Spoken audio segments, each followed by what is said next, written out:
interiormente, eu poderia dizer. E Tiago, ele vai enfatizar a questão das obras aqui também, que uma pessoa sábia, ela deve mostrar as suas obras de forma coerente com aquilo que ela acredita. E em contraste aqui com a sabedoria do alto, Tiago, então, ele vai partir para mostrar os frutos da sabedoria terrena. A partir do versículo 14, ele vai dizer: se pelo contrário, tendes em vosso coração inveja amargurada e sentimento faccioso, nem vos glorieis disso, nem mintais contra a verdade. E ele vai apresentar aqui dois frutos da sabedoria terrena. E o primeiro fruto que vocês podem perceber aqui, que ele vai trazer da sabedoria terrena, é justamente a inveja amargurada. Inveja amargurada.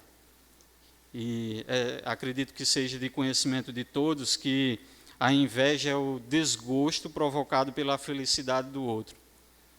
É o desejo de possuir ou ser igual ao outro. É invejar o que é do outro ou querer ser conforme o outro é. E Tiago, ele vai acrescentar aqui a essa palavra inveja, essa característica,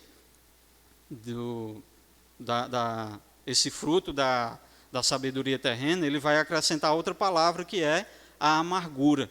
E os gregos, eles vão dizer que a amargura, ela está ligada à água não potável, a algo sujo, algo que não tem proveito para saciar a necessidade do homem. Então, a inveja e a amargura, elas são algo, essas duas palavras juntas, elas apresentam algo que não traz proveito para o homem.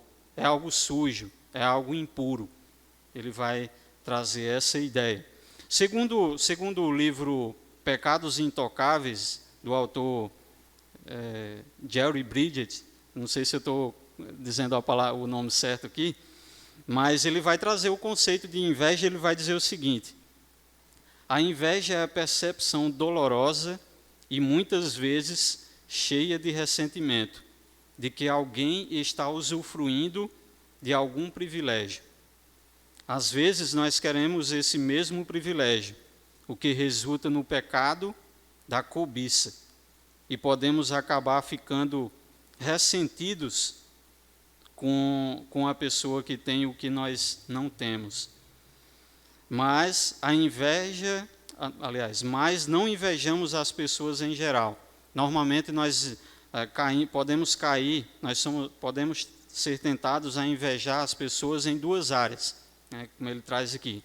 A primeira, nós somos propensos a invejar as pessoas quem mais nos identificamos, ou seja, muitas vezes nós podemos cair no erro de invejar as pessoas para tentar imitá-las, tentar ser igual a ela em relação ao caráter, e também invejá-las em relação às coisas que nós mais valorizamos, que muitas vezes nós não temos, mas o outro tem.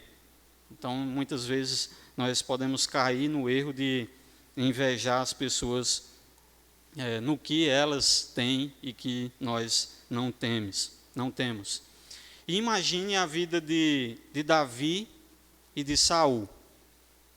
Até então, quando Saul era rei de Israel, e quando o exército de Israel se encontrou diante de um gigante, o filisteu, Golias, que afrontava o exército de Deus, e no cenário apareceu Davi, que se propôs a enfrentar o gigante Golias. Saul, ele quis colocar suas armaduras no corpo de Davi.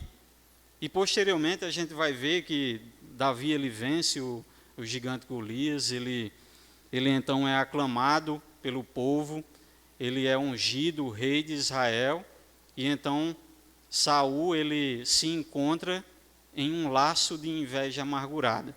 E ele começa a perseguir Davi com o desejo de matar Davi. Então, esse é um exemplo de inveja amargurada. Um homem que queria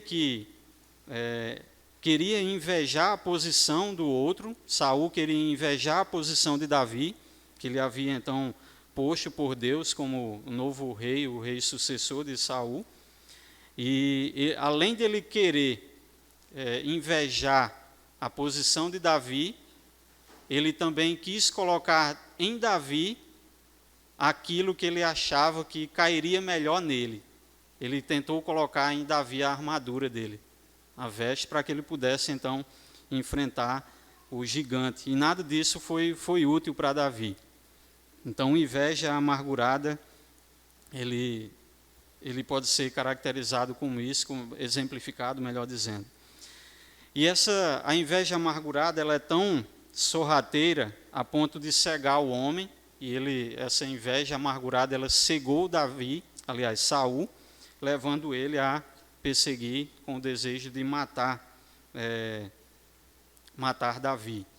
E nós temos também outro exemplo na Bíblia, que foi o exemplo de Satanás. Ele invejou, ele quis ser maior do que Deus. Então isso é um problema.